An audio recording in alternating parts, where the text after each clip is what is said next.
It's primarily in this quadrant of the NLP pie, internal computations, and affects the rest of this system.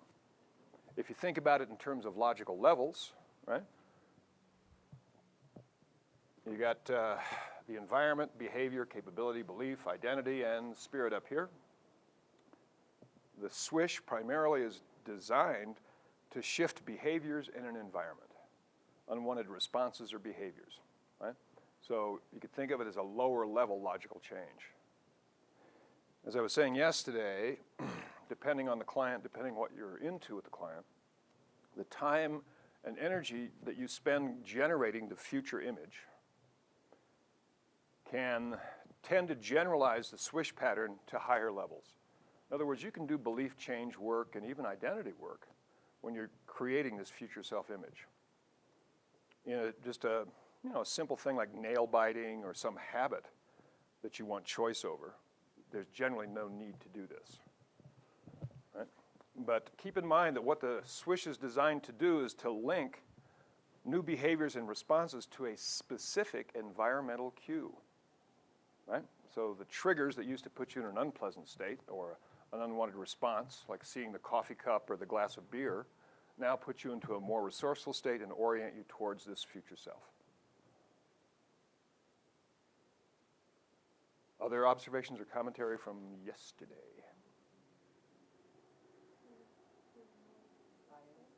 Internal state, feelings. Another way to think about this is the body, this is the mind, this is the heart.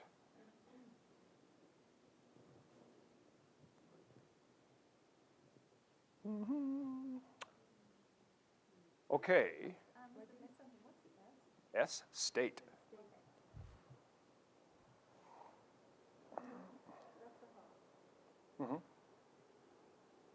Emotions, feelings, internal computations, thinking, the mind, external behavior, actions, the body.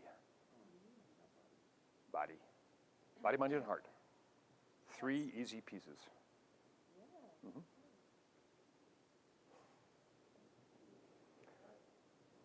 body is external behavior, right? Yeah. Mind is internal computation. And emotions? Very good. Yeah. You gotta have heart.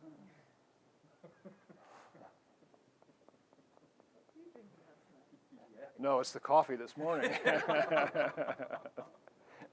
I made the mistake of preparing the coffee pot for production last night, so I got up this morning, pushed the buttons, like, ooh, fountain of.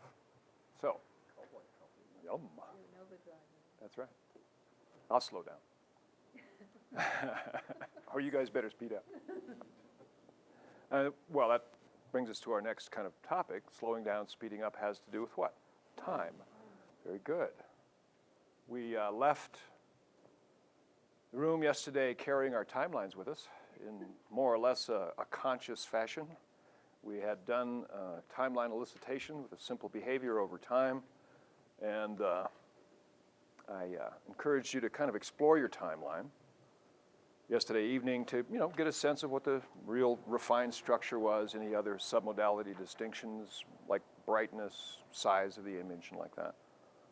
So what I want to just make sure this morning is, does everybody have a sense of that structure, that internal structure of time?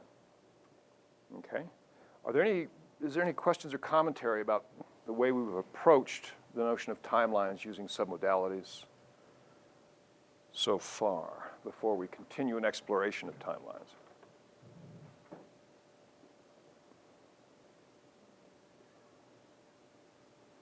Well, then I think here's what I'd like to do. Is there anyone who does not have a real or a relatively specific idea of the structure of their timeline, besides Rachel? Would you be willing to talk about this a bit, or do you want to not? Or because I think it's an interesting thing, and we could, Yeah, I can. Okay. Yeah, and you don't need to. No, it's fine. Okay. Yesterday I had a really weird thing happen. I was sitting here and I thought I was recognizing what he was talking about, as he was saying, bring up pictures, and I was like, what is this one? And I was trying to think, and I was like, oh yeah, this is timeline. elicitation stuff. And then I was like, wait a second, my pictures aren't going anywhere. And I was like, oh, it's because I'm seeing them and then trying to figure out the other picture. I wasn't knowing those timelines, so I just kind of made sense of it. And then I started trying to put the pictures, like, okay, go to timeline. And I've done timeline before, so I knew that it's worked for me. And the pictures wouldn't go anywhere. And they went Where were they? over here, over there. They went somewhere, but they didn't go where you No, wanted some of them? them even just kind of disappeared. Pop up, Yeah, disappear? they were like, boink, like Mhm. almost cartoony. Mhm. Some would kind of, some would float over here. I mean, they were just kind of everywhere randomly. Mhm. I got kind of freaked out. I was like, that's not what's supposed to happen. I'm sure of that. So, I was like, okay, I'm just tired. Yeah. I was like, okay, we're just going to maintain for a second. And I kind of stepped out of it and was like, chill. I was like, okay, now let's redo this. And then I did it again. And this time when I was really trying to force them, they started really going crazy. And then I started kind of freaking out. And I was like, oh, I know what this is. I've done timeline before, and it was in front of me. But then I remembered, oh, wait a second. No, it wasn't. It was in front of me and behind. And then that kind of screwed me up because I was like, crud, where's time? And then it was bouncing everywhere. So I got kind of freaked out. And I was like, the more I tried to do it, I actually started getting dizzy. Like, I don't know if you've ever had an inner ear infection. I got that dizzy to where I was spinning. I thought I was going to throw up for a minute. And I was just like, wow, this is really crazy. So then I was like, stop doing this to yourself, maintain, kind of stepped back out, breathed, and I was like, me, because I'm really kind of not so smart and careful with myself, sometimes decide to do it again. And Maybe if I look in this time, it'll be yeah. And so I wound up realizing that wasn't going to work, and it really skewed me. I mean, it was amazing how much, like, and a lot of this kind of stuff I'm saying now is like sometimes I'm not, but it was to really see how much not having a timeline was so disorienting for me that it was just, I was seriously going like, wow, did I just lose my mind? Did I miss something? I think I lost my mind. But thinking about it more so, I actually, which I think I've told some of you, I went through a process where I kind of unamnesia'd myself from age 4 to 6. Really recently, and I think kind of what happened is by doing that, it's sort of in the present for the first time, and I think it's that, and I'm sure other stuff it's just everything seems relatively skewed. Relatively skewed. How you feeling today? Oh, relatively skewed. Well, it's my feeling. I can call it whatever I want. That's right. Hey, man, it's my subjective experience. Come on. Yeah. So anyway, through talking with several people who were extremely helpful, I did realize it was like, okay, calm down. And I realized that I did have at least a sense when I kind of just calmed down that the past is somewhat over here and back here.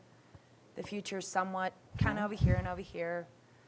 That if I thought of things from my childhood, I couldn't really place them, but I was pretty sure they belonged somewhere Right. on that direction, and that kind of calmed me down. I was like, okay, I don't really care when it fixes itself. I'm fine with it taking a while. And as soon as I kind of was like, but at some point, hopefully, slowly but surely, things will kind of start to maintain and regulate. And if they don't, that's okay because I'm not insane. I felt better. So it was really disorienting, amazingly so. Yeah. So if we think about Rachel's experience with this little model here, what it sounds to me like, and you could check this out in your own experience, is that this region, internal state, emotional responses, she was saying that in the recent past she'd unamnesia'd herself, recovered memories from the age of 4 to 6, some pretty potent ones. So there's an emotional component to that, and associated with timelines and the rest of this. So awareness or consciousness kind of, in Rachel's case, was here, right? And not necessarily associated with precisely what we were doing, which is pretty precision work here. The rest of us, that weren't in some, that didn't have the same kind of emotional response to the exploration yesterday.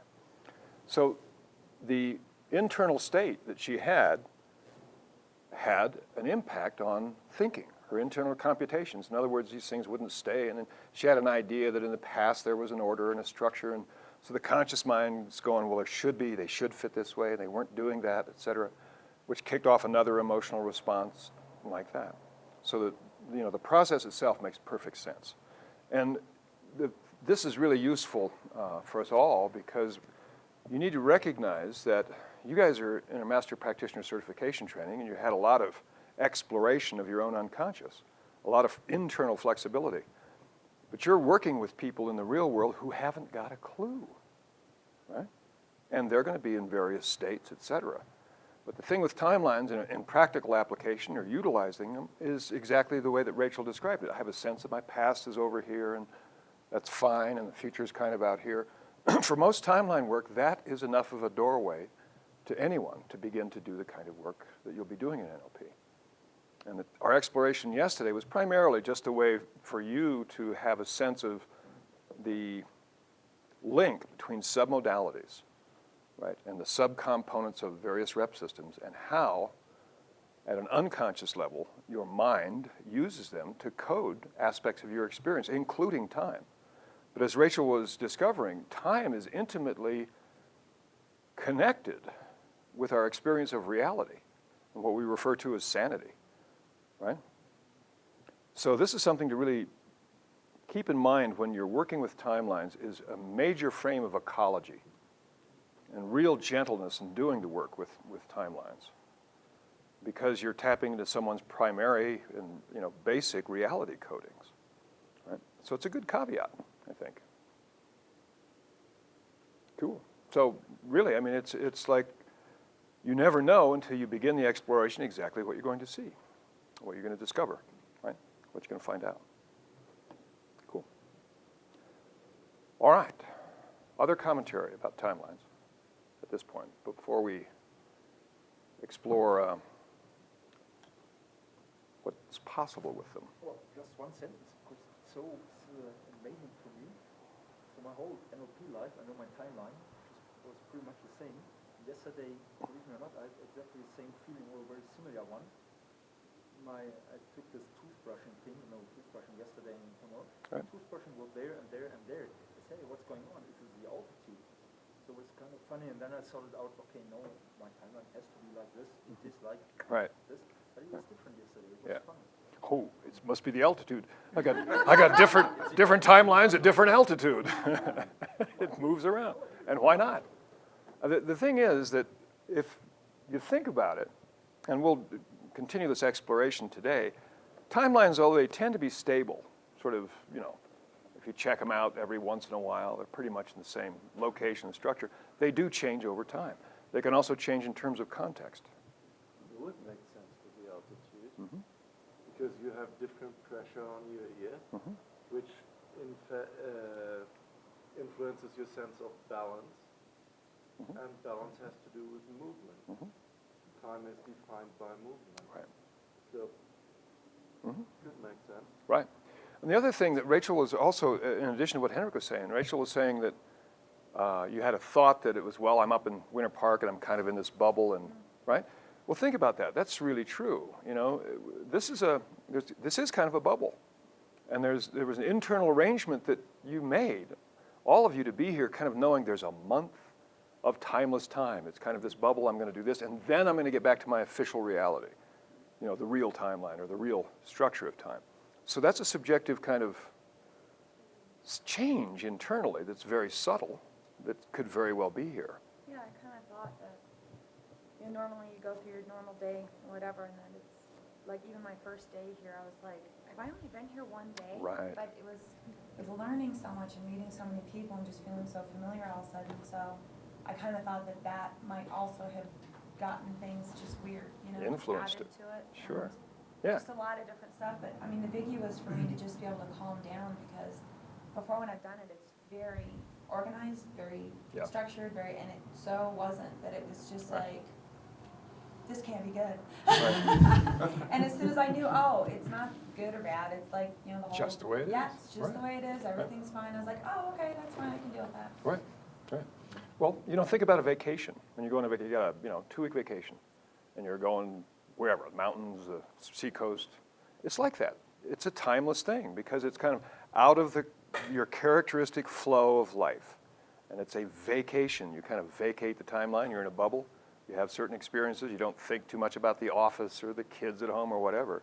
You have this timeless experience, and then you pop into your normal flow of time. Right? There's other ways to, kind of think about this thing of timelines. Think, for those of you who are children of the 60s, or have read stories about this. Yeah, right. Many psychotropic states. And the 60s and LSD and various hallucinogens, or in indigenous cultures around the world, hallucinogens are used as a mechanism to enter a timeless state. Because what happens in an hallucinogenic state, right, is boom, there's timelines ain't. There is no timeline. There is now. And other submodality shifts occur, and you have a unique experience. Right? So, there's a lot of different ways to affect our experience of time. One of them is through conscious participation with unconscious structure. Right?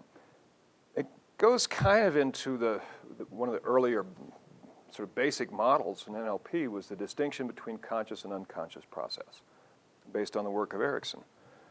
And Milton was fond of saying that one of the things he was up to in life was to heal the conscious-unconscious split, so that the conscious mind could participate more fully with unconscious process, without it being kind of a black box of, what the Freudians kind of described as spooky things in there, right? Don't go in there. So that you could actively participate with your unconscious process. And timelines is an example of this, right? I mean, when we work with submodalities, we need to keep in mind, in a sense, who we are. We're explorers. We're having direct experience of internal structures of our map of reality that most people, 90% or more, are totally unaware of. People don't, before you begin to explore timelines or understand it, you never were in doubt, or very seldom in doubt, about what happened 3 weeks ago, and looking forward to the future. It all worked because that's the way it does, unconsciously. You're unconsciously competent in dealing with time. But sometimes, the way that a timeline is structured can generate various types of problems, which is...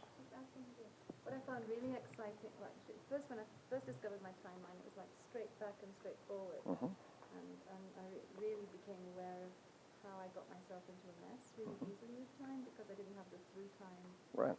planner mentality. I didn't like planners. I didn't like all of that stuff. Sure. I was organized differently. Exactly. And then I chose to decide to move it. Mm-hmm. And that was so empowering, Yeah. so enabling. Right. I can see much. I moved it to an angle. I've moved it to an angle, uphill Mm-hmm. as well. Mm-hmm. And it's like, sorry. I'm still in time. Very obviously. Moving my timeline. It's okay. But moving it to that angle allows me to see much more. Right? Allows me to. It's much more enabling. Mm-hmm. Right. And I can still be in when I want to be. Right. So it becomes a tool Yeah. rather than some unconscious thing that's just going on. That's right. Right. But I'm still in the process of learning how to go through time. And so for that, I find that it's useful to use big planners and open it out in front of me. And so it's a physical thing. Right. And then I can install that memory in my head. Great. So, Great. yeah, Exploring really structure. useful. Well, I think I'd like to jump right into doing a little exploration of structure. What I'd like you to do is we'll get together in groups of 3, say, and again, the major frame around everything we do today with timelines is ecology. Don't do anything that is, feels uncomfortable or feels unecological in any way. You all have a sense of the structure of time that you have now internally in terms of timeline. Know that you can always have that. That's something you can leave with at the end of the day if that's what you choose. We're going to explore ways to change timelines for various outcomes. Right? But I want you to have your ecology filters very alert this morning as we explore the nature of shifting timelines. So the first thing that I'd like us to do is get together with groups of 3, and then you'll each kind of demonstrate or show the other person what your timeline is like. So it might, be kind of a classic V structure, past, future, it's like that, or it might be behind you and up here. We had a pretty good representation yesterday of a lot of different timelines. So I want you to simply express that, and then we'll go one at a time, and the person will say, this is my timeline. The other two will try on their timeline. Imagine having a timeline like that, right? Again, gently, knowing that this is just an exploration, you're going to put it back the way it was, that kind of thing. But let's say your timeline is kind of a, you've got the past over here and the future over here, and you can observe these, kind of get a sense of the full flow of time. That's yours. And your partner's is like this. Past is behind them, the future's up here. So if it's, they demonstrate that to you, then what you do is you just kind of slowly move your timeline like this and get a sense of what that's like inside. What happens when you imagine having a timeline like that? What happens to your experience of the past? Excuse me. Oh, boy.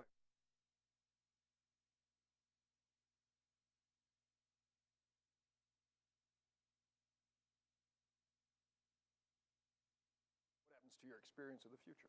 Right? Think about where it might be useful to have a different timeline. And just do a brief exploration. We're going to do this for 15 minutes, just to kind of limber it up. And then we're going to explore some specific changes. Ready? Okay, find a couple partners and just try on each other's timelines. Ecology's the big frame.